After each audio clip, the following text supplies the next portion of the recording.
समझ में आपकी सेट की होगी।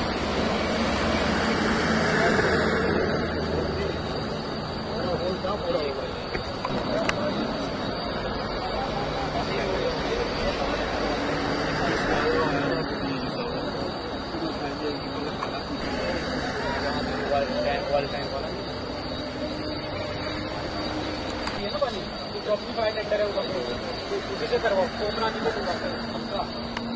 तो महीने में कितने लगाइए ग्राउंड मेरे पास।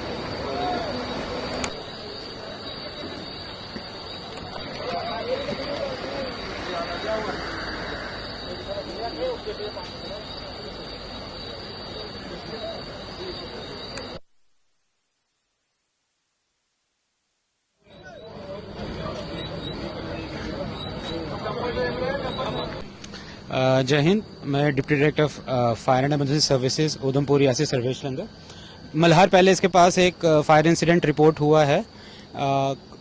कॉज यही लग रहा है शायद से दो टैंकर्स की आपस में, एक ट्रक और एक टैंकर की आपस में टक्कर हुई है, जिसके कारण टैंकर में आग लग गई थी। ऑयल टैंकर है और इसको अभी फ्लेम्स को तो हमने कंट्रोल कर लिया, बाकी अब इस पे कार्रवाई चल रही है इस टाइम पे।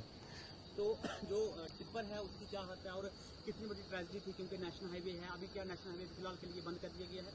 हाँ, टिप्पर भी काफी हद तक डैमेज हो चुका है और एज अ प्रिकॉशनरी मेजर अभी इस साइड पे ट्रैफिक को थोड़ी देर के लिए अभी रोका गया है। किस तरह से फाइटर और जो पुलिस है वो काम कर रही है, आपको लगा कितने घंटे और लगेंगे? अभी एग्जैक्ट टाइम हम बता नहीं सकते, बट डेफिनेटली फायर सर्विस और पुलिस मिलकर इसको ऑपरेशन को कैरी आउट कर रही है। फायर टेंडर्स डिप्लॉय किए गए हैं हमारे और अभी काम चल रहा है इसमें।